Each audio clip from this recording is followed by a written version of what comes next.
Final chance to talk here with some coaches at the CNFR as Tuesday night we're wrapping up. It was a busy Tuesday. We'll start off with head coach Dean Finnerty and coach. 4 runs from 2 athletes today. How'd it go as far as a coach keeping track of it, and just how'd you feel your athletes performed? Well, not bad. The first question I have is, are we wrapping up for the week or just for the day? Day and potentially the Okay, week. there you go. Okay, that's all I wanted to clarify. No, they did great. I tell you what, coming in 2 runs in the day for both of them, they handled it really well, did a good job, and both of them competed very well all week. It's been fun to watch.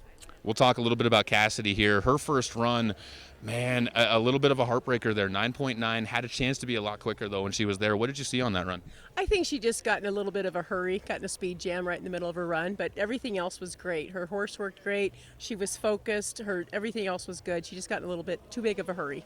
Talk a little bit about the bounce back in that, though, for her third run. Comes back, puts down a 7.1, and it makes you kind of look back and go, what if? But on the same side of things, to sit there and say, man, she kept that improvement from last year's CNFR up into 2 of her 3 runs this year. She did. I'm really proud of Cassidy's performance, and she did. Coming back because she was disappointed this afternoon after her run, but coming back tonight and being another 7-1, it was awesome. I was really proud of her.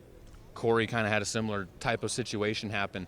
Unfortunate, his cap slipped out of the loop there at the last second of it before he could get him really flanked and onto the ground, but really rounded back out, puts down a 10 flat, and he's actually still potentially got a chance to come back, being he's the top spot in two head right now. Oh, definitely, and he came back this afternoon after he missed his calf in competition, and they have some extra calves, and he got to run one of the extra calves, and I don't think that hurt a thing. Built his confidence back, knew he could still go rope a calf in this arena, still be quick, and I think it helped, and he came back and proved that tonight. Did a really good job.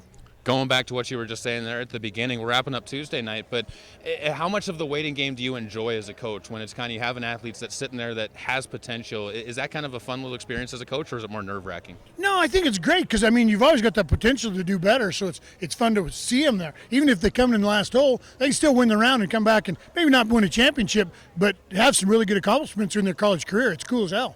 We'll wrap it up with just one more question for each of you guys. Vicki, when you talk about the women's team at LCCC, you're going to have a lot of kids on that girls' team next year. Are you excited about the competition, knowing that you've got some really good athletes that are going to be leaving a really good what's really been a turnaround for the LCCC women's program these last 3 or 4 years? It really has. We've done really well as a women's team. We've finished in the top 5 of the last several years. We're losing some really good, outstanding athletes, but getting some new ones. So we're excited. Well, we got to toss a shout out too. We haven't done a whole lot on it, but we got to go back to last year. Rain Grant kind of setting a little bit of a message that this is a program that's going to be there for a while with that reserve all-around finish that she had. And the women's team with the highest finish ever last year at a CNFR, 8th place in that CNFR. Guys team isn't far behind though. You're going to have a lot of kids coming back for this guys team, particularly Bulldoggers, and particularly when we look at some of your tie-down, your timed events.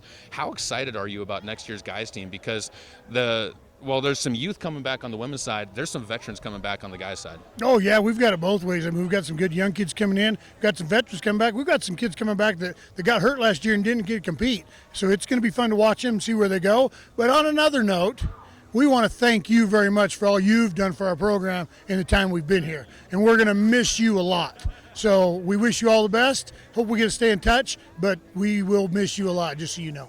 We'll definitely be staying in touch. It's been an absolute pleasure. I say it at the end of every interview, and you guys are gonna make me cry. It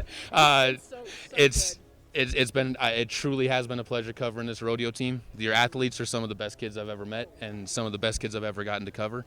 And I'm looking forward to seeing what you guys can do with this program moving forward. And I'll definitely be following along with what the Golden Eagles do. Thanks. Thanks, Caleb.